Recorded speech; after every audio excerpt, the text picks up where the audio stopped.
Kay should be here in just a little bit, so we're going to go over the IDW. Now, the intellectual dark web, if you don't know what this is, it's a group of people who feel as though they are pushing the boundaries. They're willing to talk about controversial subjects that most people are just not willing to have.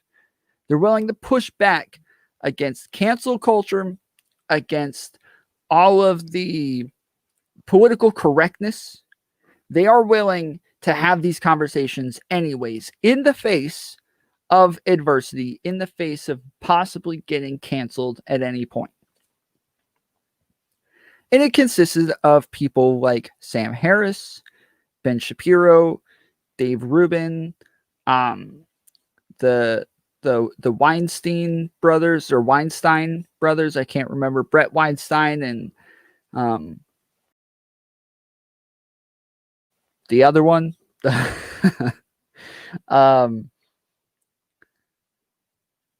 And Joe Rogan. Joe Rogan was a part of this as well. But pretty early on, Joe Rogan started to have Dave Rubin onto his show.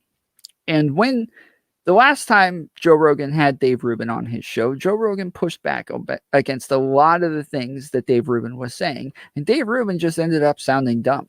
Dave Rubin ended up sounding like an idiot the entire time.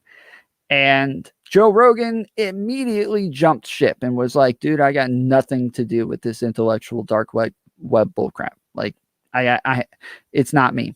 I have nothing to do with it. And the others continued to have like shows, and they would do events together and all sorts of stuff. And like the IDW, the intellectual dark web, it wasn't true branding. They didn't actually like all fall into this label. It was just like a name given to people who seemed to be a part of a group that just wanted to push back against the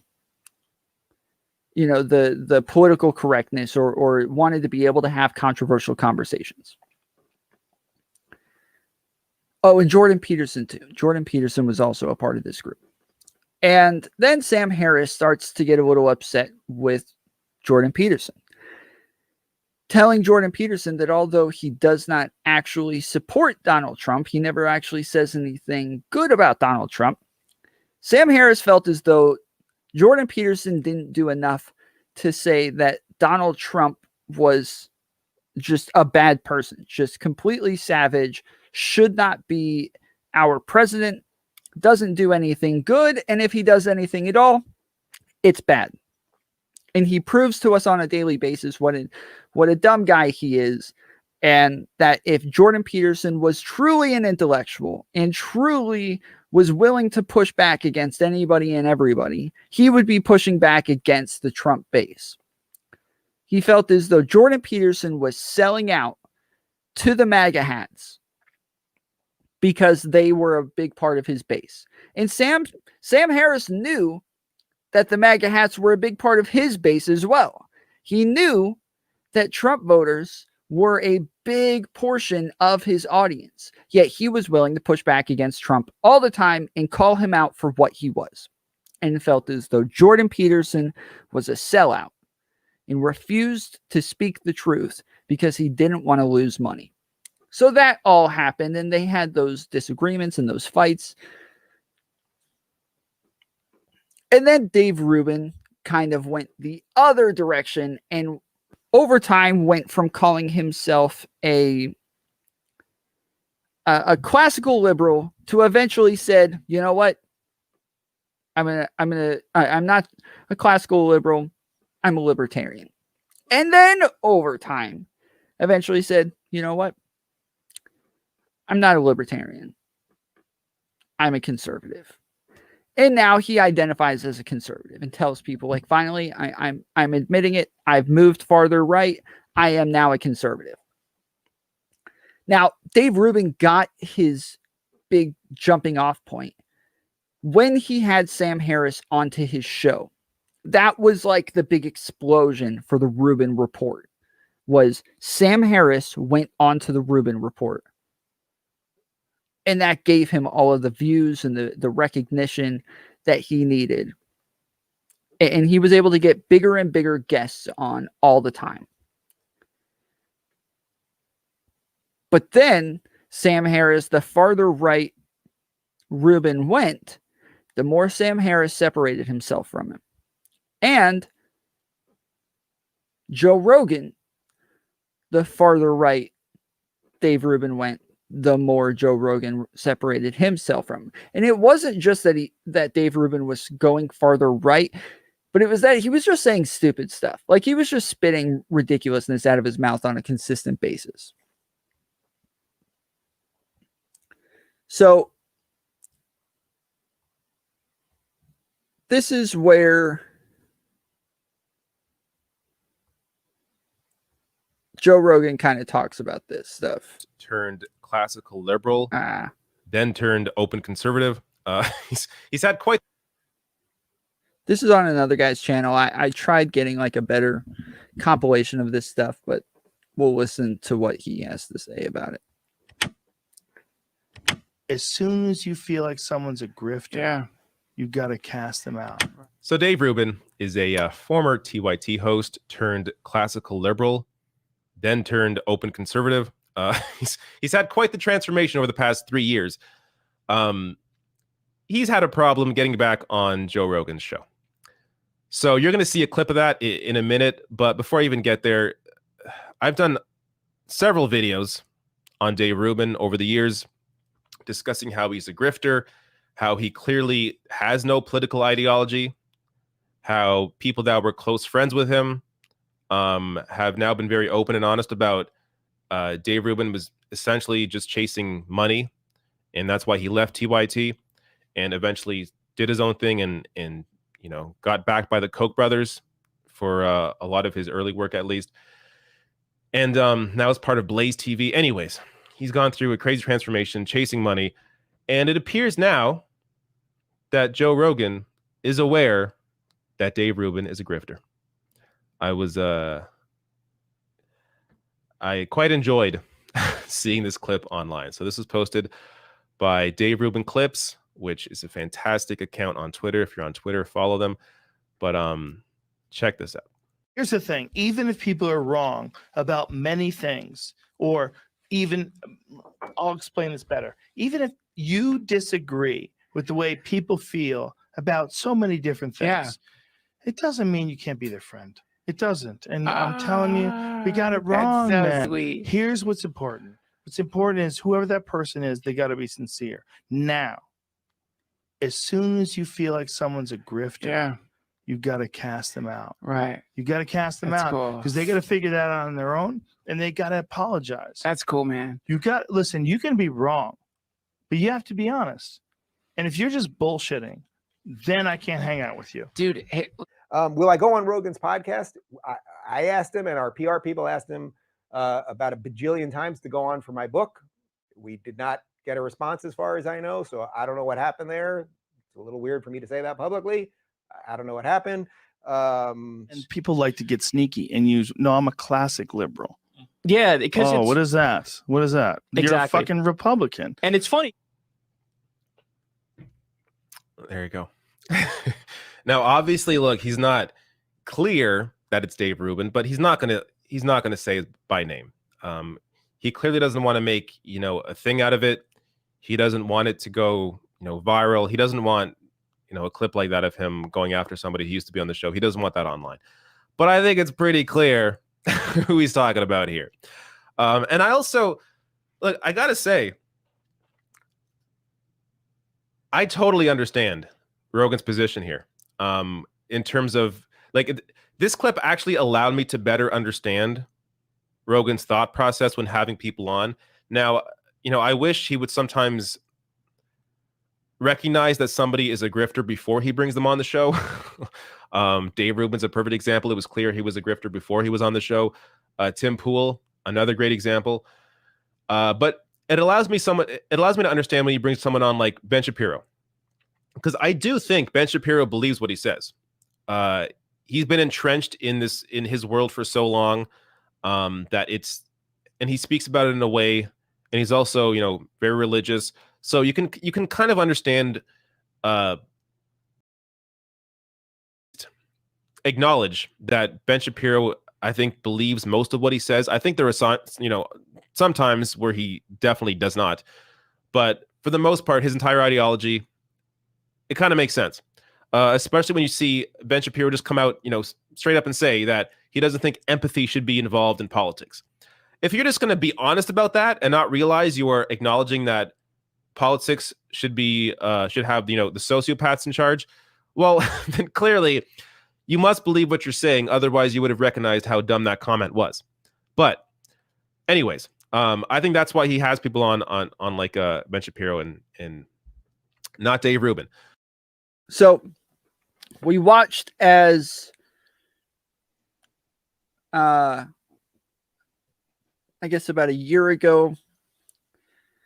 Who was it? It was Joe Rogan kind of denounced Dave Rubin and called him a con man, and pretty much said like he has no clue what it is he believes. He's not pushing for anything good. Now this one's going to take a while to get through. I listened to the Sam Harris podcast recently, and I started to try to like piece together a bunch of different parts that I felt were interesting so that we could go over them here. And then as I'm in the middle of this, Destiny posts a video where his editor had edited together all of the most interesting parts of that podcast and posted it on Destiny's channel. So instead of going through all the work myself, I figured we go ahead and just go over this video. I will speed it up because it is kind of long, but I do want to kind of listen to and talk about this stuff. It's interesting to me as somebody who was a huge follower of the IDW, especially in the beginning, but then started to realize a lot of the faults in their logic, a lot of the problems with the things that they were saying, a lot of the dangerousness within their rhetoric. As somebody who backed away from all of that and started to look at all of them differently, it's interesting to see all of them now start coming out publicly, talking about the problems with each one of their each other's rhetoric and each other's problems and the dangerous followings between each one of them. So that's why I find this interesting. That's why I want to talk about this, because as somebody who followed a lot of these people for a long time, Dave Rubin, definitely of the IDW, is by far the worst. He's the one that everybody's going to be the quickest to denounce. And when they speak in very broad generalities of grifting and things like that, they're talking about Dave Rubin. That that's who they're talking about. So let's get to it. This is a video from Destiny. We can pause and play. Kay, if you want me to pause it at any point, just let me know. Okay. This is a 40-minute video, so I am going to speed this up. By the way, guys, we just upgraded to 1080p today so that you guys can see me a whole lot more clearly and see my amazing colors on my wall a whole lot more clearly, and so that you can barely see Kay whatsoever. So Yeah, this is the reality.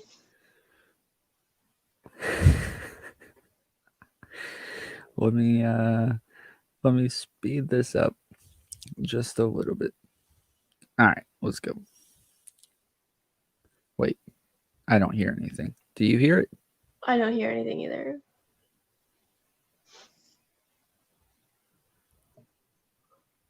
We have to decide what level of sickness are we willing to live with, so to speak, to move ahead and open the country. You hear that, I right? don't know how much longer we Yeah, I can can do hear this. it now. Come on, you've got a Well, we have to figure out what that level is. Cause this? Well, yeah, but at whose risk? Yours or mine, it's okay if you die, right?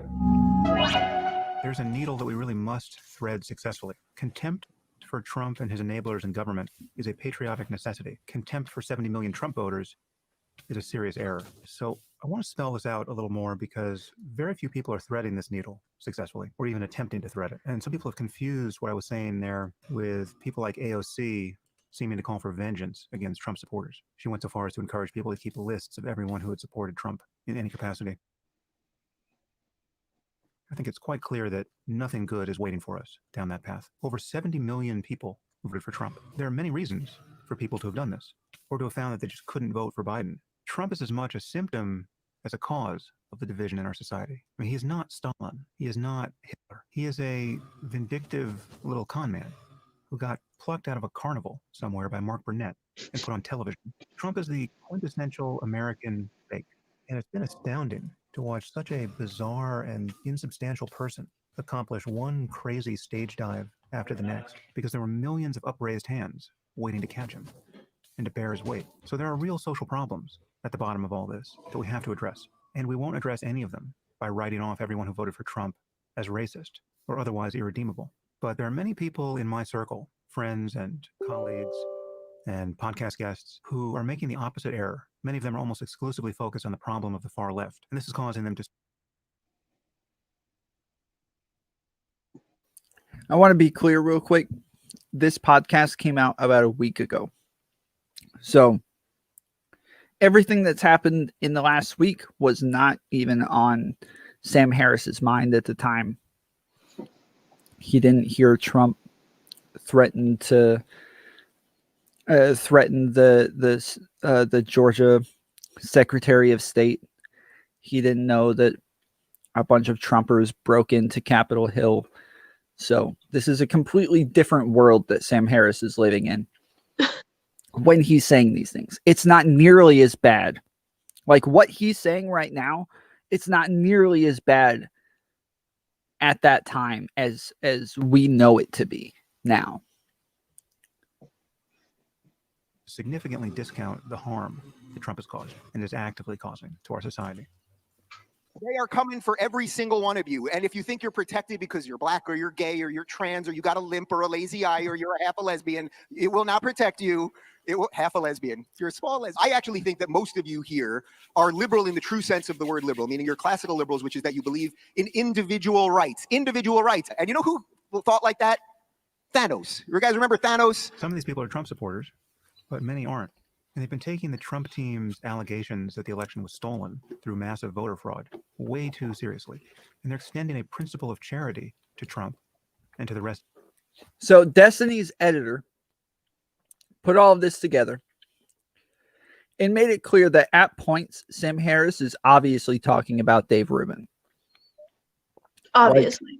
Yes, that's so when you see clips of Dave Rubin pop up, this is Destiny's editor adding that in. This was not in the original podcast. This is Destiny listening to it while he's playing video games.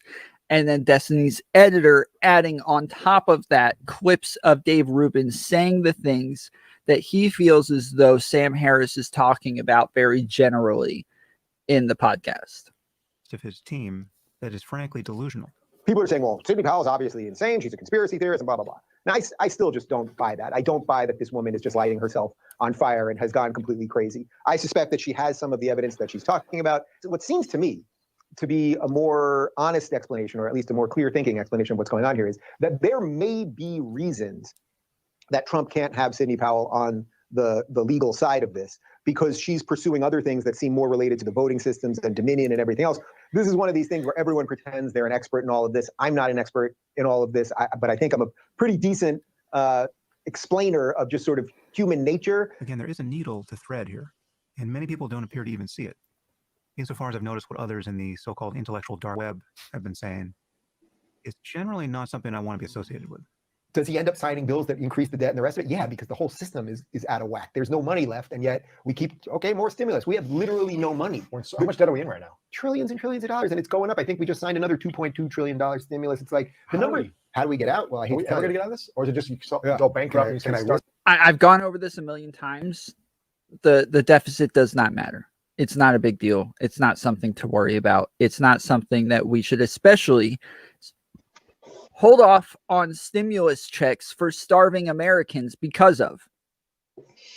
Yeah, and like I love how the thing is like this is a super super popular talking point among like right wing Libertarians?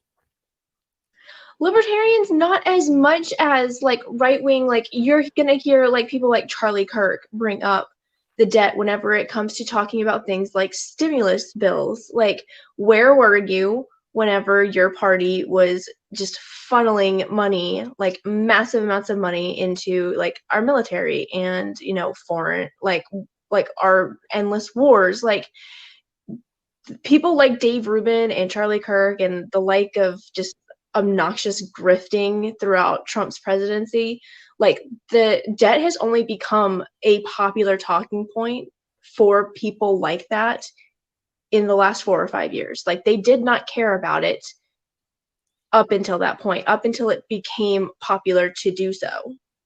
Yeah.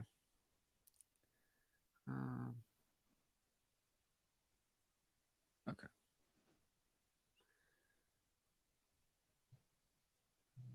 Can I whisper how we get out? I mean, it's called war.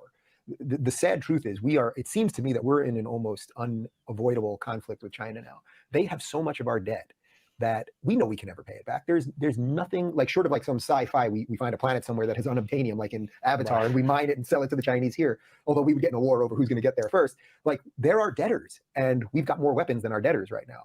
That's I mean, talking about a mafia move. It's like we sort of know, we can keep borrowing from them because we got all the nukes, and you know they've got some stuff, but you know we've got bases everywhere. It's a seriously depressing, like unpleasant thing to think. They got more people. Can't they just create more weapons and have more They got money? more people. I suspect they're probably cloning people too. That's a whole other thing. I mean, we know we can clone dogs, and you know you can clone sheep, and we can all that kind of stuff. And it's like if we can clone dogs right now, which there's commercial cloning of dogs happening right now. I don't want to single anyone out in particular, but allow me to take this moment to turn in my imaginary membership card to this imaginary organization. I mean, the IDW was always tongue-in-cheek from my point of view. It was a funny name for a group of people who were willing to discuss difficult topics in public, mostly on podcasts, but it never made sense for us to be grouped together as though we shared a common worldview. I never saw much downside to it, and I didn't much think about it. But in the aftermath of this election, with some members of this fictional group sounding fairly bonkers, I just want to make it clear that I'm not part of any group. Right? So if you want to criticize my ideas, that's great. But I only represent myself here, and no one else speaks for me. We have a crisis of legitimacy now on all fronts. People have lost their trust in our institutions. And this is understandable given all that's happened over the last 4 years. Trust in media has almost collapsed. But that doesn't mean there still isn't a difference between the New York Times and Breitbart, or between journalists who are doing their best to report facts, even while they harbor their own political biases, and political operatives or conspiracy theorists who are obviously spreading lies. So as bad as things are in mainstream media, and don't get me wrong, they're quite bad, you simply can't place equal blame on both sides politically at this moment. And we have a sitting president who is essentially a QAnon conspiracist. So if you find yourself saying things like, all politicians lie, or Biden is just as corrupt as Trump, you have become part of the problem of misinformation in our society.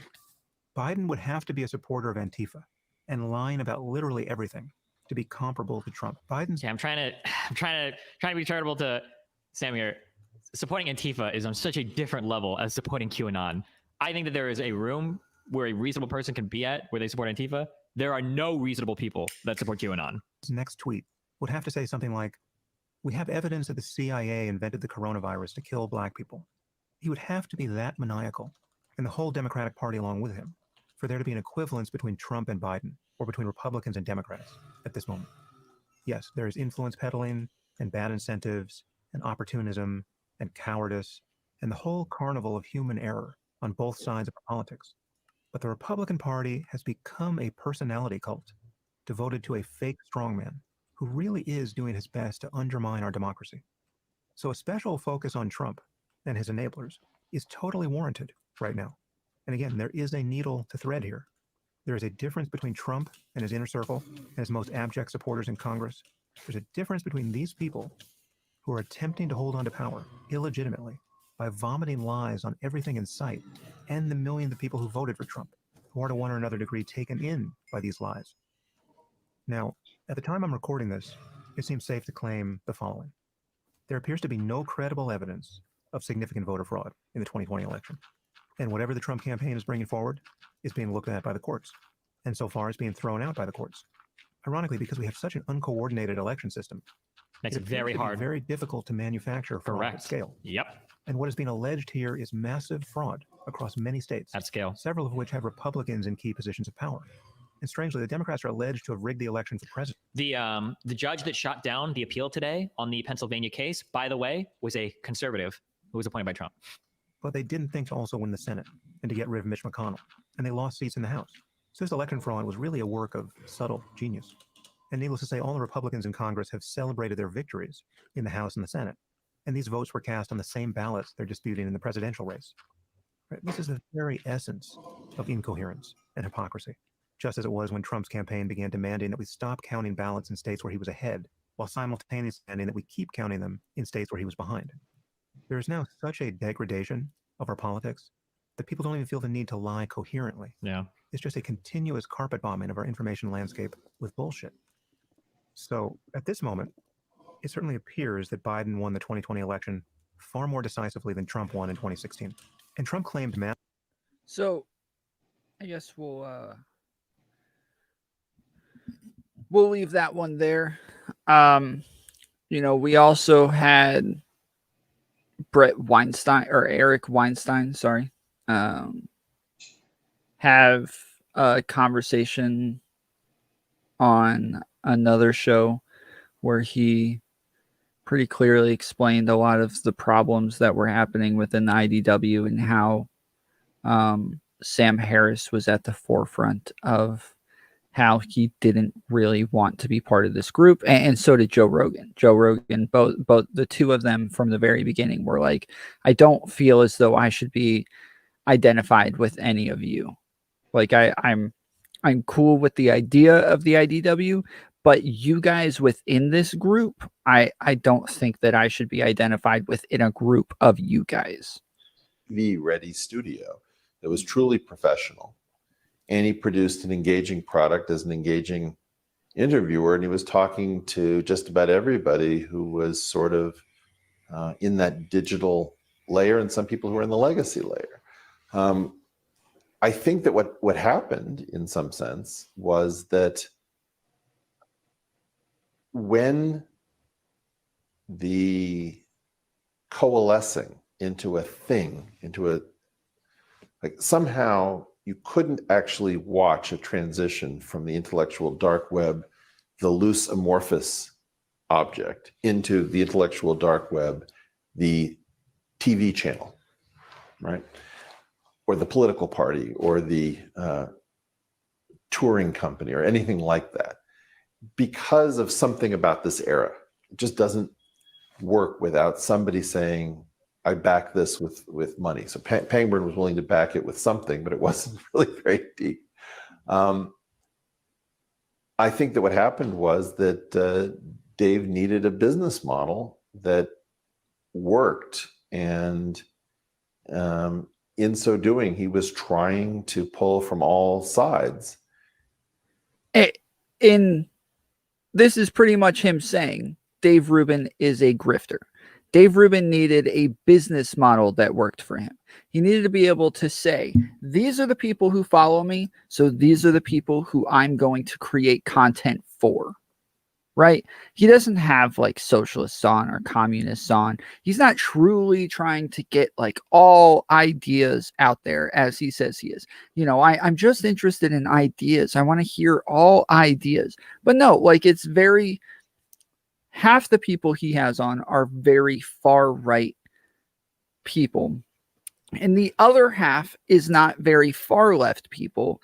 It's center right people. If he has any left on at all, it's center left people. He doesn't have a full spectrum as I do. I consistently have on far right people and far left people. I have on the communists. I have on the socialists. I've had on the alt-righters and the Trump supporters and the libertarians. I truly look for a full spectrum of the political world that we are currently in. Dave Rubin pretends he does, but is really only giving you a picture of the right-wing version of that. Yeah, his like the ultimate grift is Dave Rubin making people on the right believe that his show gives them like insight to leftist ideology. Yeah, it like as far as left as it goes, it's not even progressive. He doesn't No, even not go as even a far little as bit. it. Yeah, he stays to like the right-wing liberal sorts of folks, and that is as far left as he is willing to go on his show.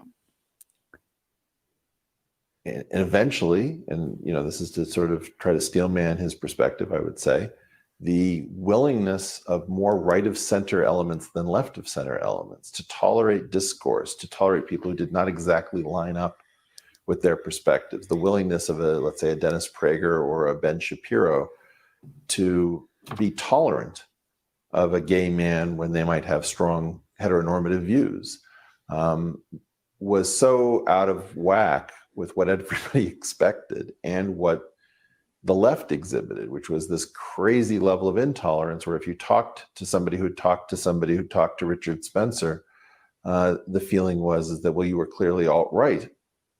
And those sort of chains of association never made sense because they were applied completely inconsistently. The fact that Noam Chomsky talked to Stefan Molyneux did not mean Noam Chomsky was tarred, but somebody else talked to Molyneux, like Douglas Murray, that person was tarred. So, there was this very confusing set of rules as to who could talk to whom about what, under which circumstances, and gain what epithet.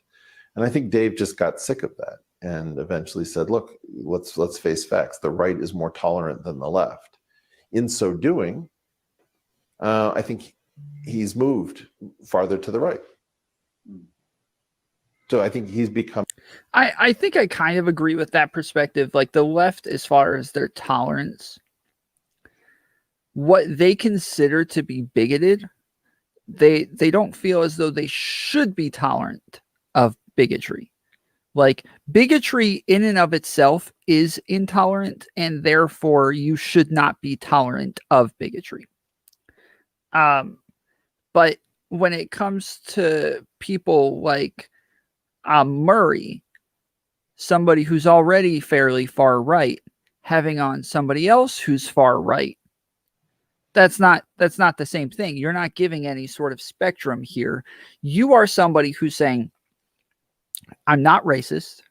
I'm not I'm completely against these racist ideas and these racist ideologies, but I'm willing to have Stefan Molyneux onto my show to share his ideas about how black people just have lower IQs and we kind of need to just give up on them. That, of course, for somebody like Noam Chomsky, who like Murray is already the person who wrote the what is it, the bell curve. Like he's already in a slippery slope sort of situation where like it seems as though you're racist, bro. Like you can dance around this all you want, but it already seems as though you're racist. And then you add Stefan Molyneux to the picture. Like, okay, yeah, all right, it's over. Like, stop pretending you're just racist. Like, that's it. It's done. But somebody like Noam Chomsky, nobody thinks he's racist in the first place. So he's able to have on controversial people and have conversations and challenge them on their racist rhetoric. Whereas Murray is not challenging Stefan Molyneux on his racist rhetoric. He's not giving his audience a full picture of what it is that somebody like Stefan Molyneux preaches. He's not giving them like a full picture of like the controversial rhetoric that somebody like Stefan Molyneux says. He's not doing that. But Noam Chomsky is. He's pushing back. He's trying to like give a full spectrum here. No, I agree. And actually, I got quite a bit of pushback. It was a while ago whenever we were talking about cancel culture and the idea of like being a libertarian. and supporting any part of what people call cancel culture, because as people know, I have a very serious problem with Candace Owens. And not that long ago, I was actually a fan of Dave Rubin's show. But it really, really bothered me whenever she put out that she was writing a book, and he had her on and allowed her to use his platform to, promote her book and promote. It was around the same time that she was starting her podcast with PragerU. And I was like, to an extent, like I support the people that are saying I'm unsubscribing from Dave Rubin, because he has, like, not only did he have Candace Owens on, but he was allowing her to use his platform to promote her stuff. I was like, to the extent of like being accepting and supportive of the idea of cancel culture. Like, I support people saying I'm not going to support Dave Rubin anymore for allowing somebody like Candace Owens to use his platform. Like, if he had people on that, were spewing just absolutely horrible things, the things that Candace Owens spread after the Ahmaud Arbery case, after the George Floyd case, were just absolutely untrue, harmful rhetoric about the Black community. And he's not only having her on his show to spread misinformation, but he's allowing her to use his platform to promote herself. I am 100% in support of people saying I'm no longer going to support Dave Rubin because he allowed somebody like Candace Owens to use his platform as a promotion tool. Yeah, and not only that, but I mean, Dave Rubin has even had people on like Tommy Robinson, who is kind of a far-right extremist, part of a very far-right extremist group in Europe, who says like very degrading things about Muslims on a consistent basis and tries to pack all of Muslims and Islam into this one tiny little box of problems and simplify it to a racist point, where it's just not that simple. And he goes on Dave Rubin's show and is able to say like all sorts of ridiculous things. And not only that, but then like Dave Rubin doesn't bring up like controversial things that Tommy Robinson has gotten into. It doesn't bring up all of the arrests that he's had and all of the, all of the extremist groups that he's been a part of, and the rallies where he's seemingly inciting violence against Muslim extremists or against Muslims in general. Like, he continuously has people on to just let them say whatever it is that they want instead of pushing back against the stuff that they say. There's Timba on Toast. If you guys want to watch, he has a 3-part series on this on YouTube where he breaks down like all of these interviews that Dave Rubin has had, how early on he truly was somebody who was like looking at ideas and looking for controversial guests just to have them on and would push back against them hardcore. Like Sam Harris, like I said, Sam Harris was the person who made Dave Rubin. He had Dave Rubin had Sam Harris on his show and truly pushed back against Sam Harris on some of the like the more controversial things that Sam Harris has been a part of.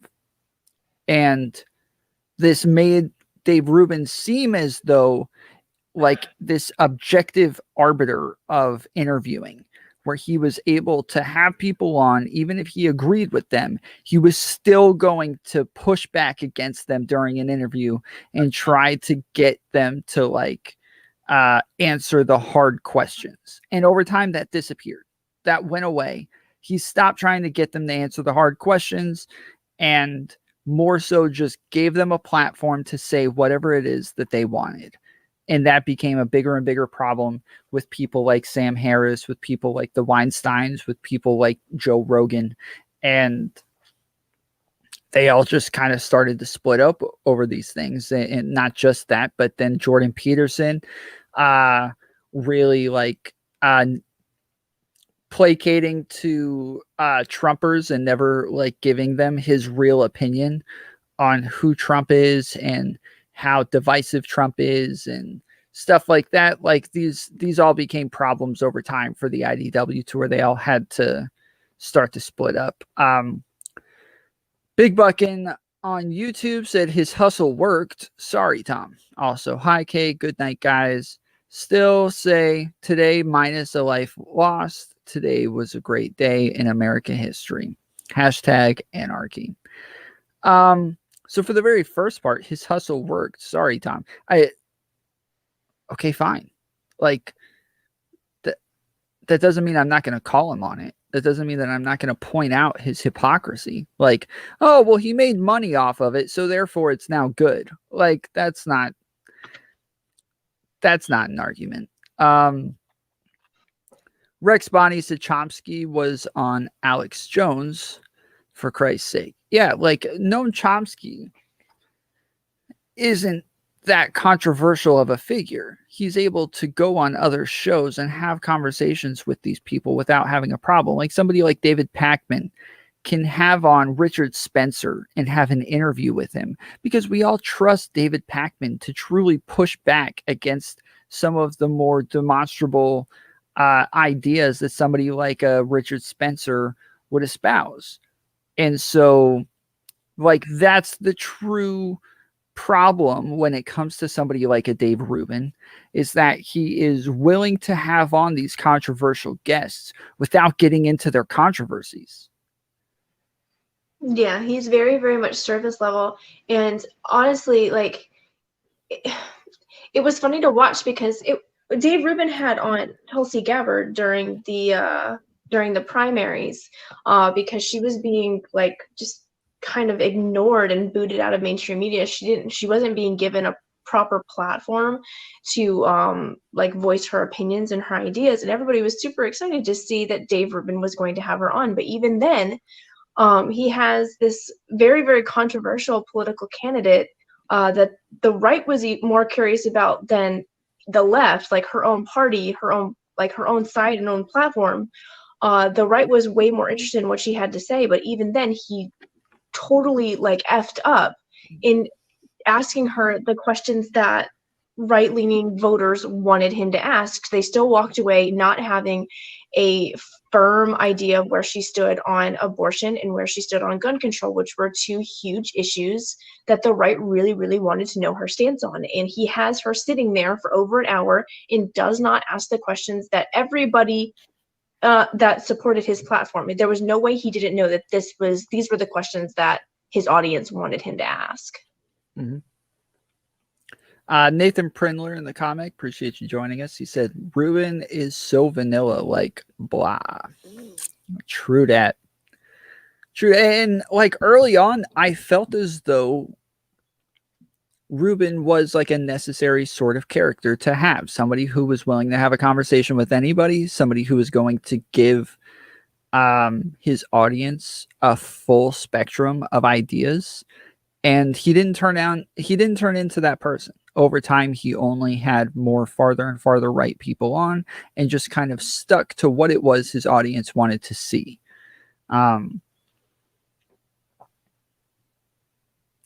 And he wasn't even willing to stick to a set of values where he goes from saying, I'm a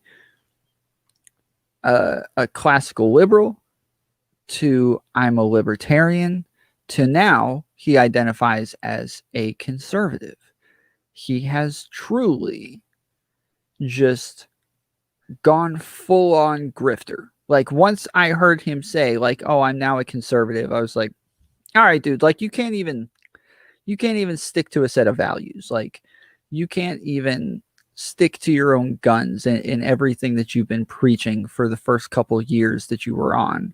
You're willing to just move closer and closer to what it is your audience wants you to be. Yeah, my wake up call with Dave Rubin, like it was very, very slow. It wasn't like a sudden like, oh, I don't support Dave Rubin anymore.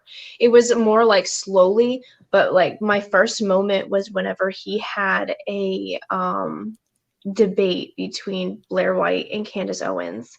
And that was back whenever he still considered he was really just hammering hard that he's not a conservative. He's a classical liberal. Like, for a really long time, he really wanted to push that with his audience. But at the time, he was starting to realize that 99% of his audience was more right-leaning conservative. And he allowed Candace Owens to be openly transphobic to another guest on his show, on his platform, with him sitting right there, and did absolutely nothing about it, said nothing about it, didn't call her out on it. I was like, this is somebody that came onto your show, that you invited onto your show, and you are allowing another guest to treat her this way. That is not okay. Yep. All right. We did talk about the Capitol Hill stuff earlier on today, and kind of we went over the